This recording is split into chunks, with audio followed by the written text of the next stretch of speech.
everyone, from today we are going to start a new subject, chemistry. Thumbnail में देख लिए होंगे आप लोग कि आज का लेक्चर का टॉपिक है व्हाट इज केमिस्ट्री।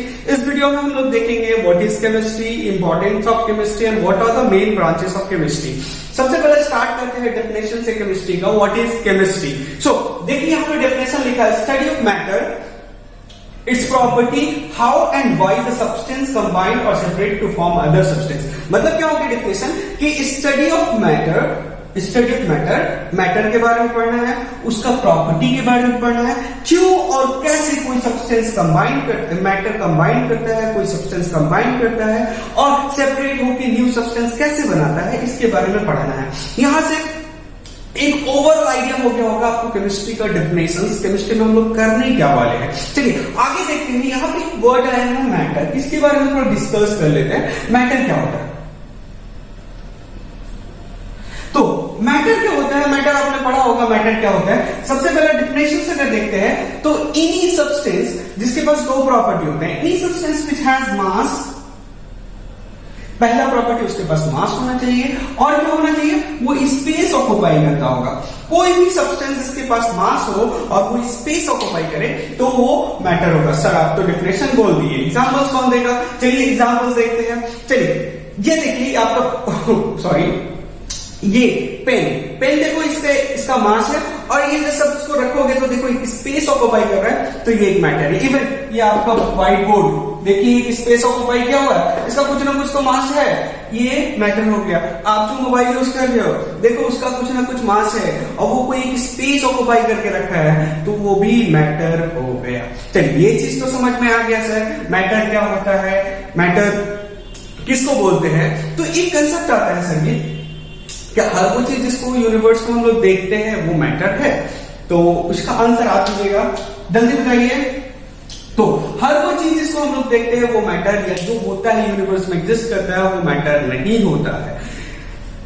एग्जांपल देना है, एग्जांपल देखिएगा। करंट इलेक्ट्रिसिटी, वो जा रहा है, उसका कुछ मास नहीं है, नहीं वो कोई स्पेस ऑक्युपाई करता है, मैटर नहीं है। Light it's a form of energy, ये भी इसका भी कोई मैटर नहीं है, ये इसका भी कोई मास नहीं और ये भी कोई मैटर नहीं, स्पेस ऑक्युपाई नहीं करता है। तो एक क्वेश्चन आता है, आपको ये एकदम अच्छे से समझ लेना कि हमारा जो पूरा यूनिवर्स है ना वो दो चीज से मिलकर बना होता है, एक मैटर हो गया, दूसरा वो हो गया एनर्जी। ये दो ही चीज है जो पूरे यूनिवर्स को जो पूरा यूनिवर्स जिससे मिलकर बना होता है। चलिए ठीक है, इसको कोई और क्लास में डिस्कस किया जाएगा। अभी हम लोग देखते हैं what is matter. Matter is compose of, matter क्या डिफिनेशन समझ गए, कोई भी चीज जिसका कुछ ना कुछ स्पेस हो और कोई ना कोई वो मास रखता हो, कुछ ना कुछ मास रखता हो, उसको हम लोग मैटर बोलेंगे। अब आगे देखते हैं कि मैटर किस चीज से मिलकर बना होता है। तो आप देखो कि मैटर बेसिकली मिलकर बना होता है एटम से या मॉलिक्यूल से। सर ये क्या बता दिए सर, एटम्स क्या होता है, मॉलिक्यूल्स क्या होता है, ये आपको पता ही होना चाहिए। एटम्स क्या होता है, डाल्टन एटॉमिक थ्योरी पढ़े हैं। Atom is the smallest substance of an element which can't be broken into simpler substance.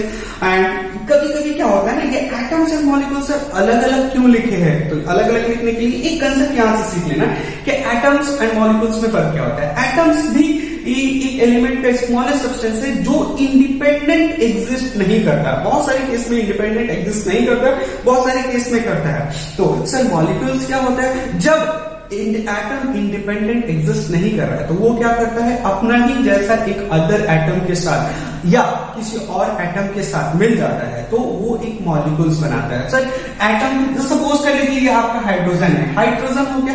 Hydrogen क्या होता है ना कि हाइड्रोजन यूनिवर्स में ऐसे ही एच के तौर पे घूमता नहीं रहता, ये क्या करता है, अपने ही जैसा एक और हाइड्रोजन के साथ मिलकर ये क्या बनाता है, H2 बनाता है। उसी तरह से एग्जांपल ले लीजिए, ऑक्सीजन कंबाइन करता है ऑक्सीजन की एक और एटम से तो फॉर्म करता है ऑक्सीजन मॉलिक्यूल्स। तो सर मॉलिक्यूल्स तो समझ में आएंगे, एक कंसेप्ट यहाँ पे और एक देता जाए, आपको समझ में आ जाना चाहिए कि कंपाउंड किसको बोलते हैं। सर देखिए मॉलिक्यूल्स क्या होता है कि जब कभी भी कोई एटम्स अपने ही जैसा एटम से कंबाइन करें या किसी और एटम से कंबाइन करके जो सब्सटेंस बनाता है उसको मॉलिक्यूल्स बोलते हैं। बट अगर वो डिफरेंट सब्सटेंस से मिलकर बने, अगर सपोज कर लीजिए यहाँ पे Na ले लिया और Cl, ये देखो यहाँ पे क्या हो गया, combine to form NaCl, H ले लो प्लस Cl ले लो ये भी देख लो HCl। तो ये सारे जो चीज देखिए, यहाँ पे भी एक एटम, सोडियम का एक एटम कंबाइन कर रहा है क्लोरीन के एक एटम से टू फॉर्म NaCl। बट इस केस में देखिए कि सिमिलर एटम नहीं, यहाँ पे देखो हाइड्रोजन पे एक सिमिलर एटम रहेगा तो उसको मॉलिक्यूल्स बोलेंगे, सिमिलर हो या डिफरेंट हो मॉलिक्यूल्स बोलेंगे। बट कंपाउंड कब बोलेंगे कि जब वो अपनी जैसा एक एलिमेंट के साथ नहीं, किसी और एक एलिमेंट के साथ मिलकर सब्सटेंस बनाएगा, तो वो जो प्रोडक्ट बनेगा उसको कंपाउंड बोलेंगे। तो एक क्लियर कट आइडिया हो जाना चाहिए कि एटम्स किसको बोलते हैं, एटम्स से मॉलिक्यूल्स। जब एटम्स कंबाइन करते हैं तो मॉलिक्यूल्स बनाता है, अगर डिफरेंट तरह का एटम्स से मिलकर बन रहा है तो कंपाउंड्स बन रहा है। तो यहां से क्लियर कट कंसेप्ट ये हो जाना चाहिए कि all molecules are compound but all compound are not molecules. जैसे देखो यहाँ पे NaCl या HCl ये मॉलिक्यूल्स होगा क्योंकि यहाँ पे दो डिफरेंट एटम कंबाइन कर रहा है, जहां कंबाइन हो गया वो मॉलिक्यूल्स आ गया। बट यहाँ पे सेम नहीं है ना, सेम रहता तो कंपाउंड मॉलिक्यूल्स बोलते हैं और डिफरेंट रहता तब भी मॉलिक्यूल्स बोलते हैं। लेकिन यहाँ पे कंपाउंड के लिए क्या है कि डिफरेंट होना चाहिए, जो दो या दो से ज्यादा कंपाउंड जो मिलेगा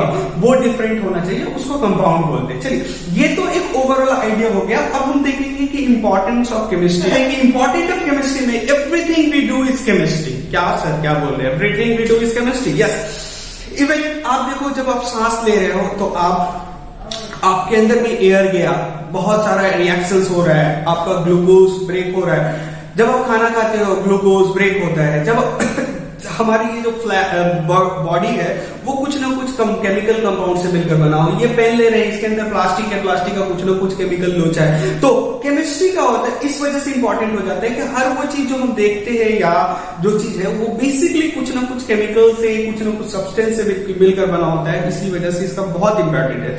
इसी वजह से हम लोग इसको बोलते हैं कि केमिस्ट्री को स्टडी ऑफ एवरीथिंग। क्या बोलते हैं, स्टडी ऑफ एवरीथिंग। क्योंकि इस इंपॉर्टेंट ऑफ केमिस्ट्री के बाद आपका सामने हम एक चार्ट लिख दिए यहाँ पे, branches of chemistry, main branches of chemistry क्या क्या होता है। तो सबसे पहले देखिएगा मेन ब्रांचेस ऑफ केमिस्ट्री, हम पूरे केमिस्ट्री को लगभग 5 डिफरेंट ब्रांच में डिस्ट्रीब्यूट कर सकते हैं, पार्ट कर सकते हैं। सबसे पहला जो ब्रांच होता है उसको बोलते हैं फिजिकल केमिस्ट्री। फिजिकल केमिस्ट्री में क्या होता है, use the technique of and the theories of physics. हम लोग क्या करते हैं, जो फिजिक्स में थ्योरी पढ़े या टेक्निक पढ़े हैं उसको, उसका हेल्प से हम लोग केमिकल सिस्टम और केमिस्ट्री को समझने का जो कोशिश करते हैं उसको हम लोग फिजिकल केमिस्ट्री समझते हैं। जैसे देखो पीरियोडिक टेबल में रेडियस का डिस्टेंस हम लोग जो मेजर करते हैं, सेंट्रीफ्यूगल फोर्स का force of attraction between the molecules को देखते हैं, ये सारा कुछ हो गया तो वो फिजिकल केमिस्ट्री में चला जाएगा। उसके बाद जब आते हैं ऑर्गेनिक केमिस्ट्री, ये बहुत इंपॉर्टेंट पूरे एक ब्रांच है केमिस्ट्री का। क्लास 10 में आप इसको बहुत डिटेल में पढ़ोगे। अभी सिर्फ आपको इतना समझना है कि study of carbon, study of the compounds of carbon and hydrogen and their derivatives. मतलब क्या है कि कार्बन के अंदर एक ऐसा प्रॉपर्टी होता है ना कि कार्बन अपने ही तरह सिमिलर कार्बन के साथ एक लंबा चैन बनाता है, जिसको हम कैटिनेशन प्रॉपर्टी बोलते हैं। वो क्लास 10 में देखोगे। तो कार्बन एंड कार्बन जो चैन बनता है और कार्बन हाइड्रोजन के साथ मिलकर जो एक कंपाउंड बनाता है, जिसको ऑर्गेनिक केमिस्ट्री में वो उस तरह का पूरा डिटेल्स को ऑर्गेनिक केमिस्ट्री बोलते हैं ना। उसके बाद एक ब्रांच आता है इनऑर्गेनिक केमिस्ट्री।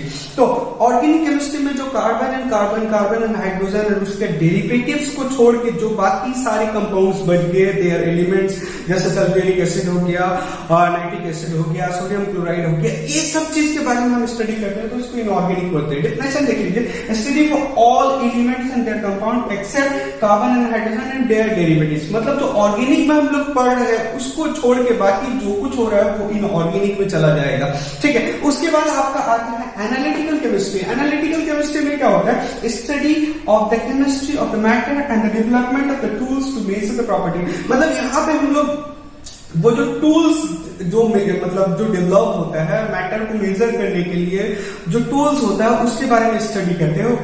ये आपका एनालिटिकल केमिस्ट्री में देखने को मिलेगा। उसके बाद लास्ट जो ब्रांच है बायोकेमिस्ट्री। बायोकेमिस्ट्री क्या होता है, study of the chemicals process that occur inside of the living organism. हमारी इनसाइड में कोई भी लिविंग ऑर्गेनिज्म के इनसाइड में जो भी केमिकल लोचा होता है, जो पूरा केमिकल प्रोसेस होता है, उसके बारे में जो हम स्टडी करते हैं उसको हम लोग बायोकेमिस्ट्री पढ़ते हैं, बोलते हैं। तो एक ओवरऑल आपके सामने हमने आइडिया रखा what is chemistry, what are the important of chemistry and what are the main branches of chemistry। Hope ये वीडियो आपको पसंद आया होगा। अब फिर नेक्स्ट क्लास में इसके आगे मिलते हैं।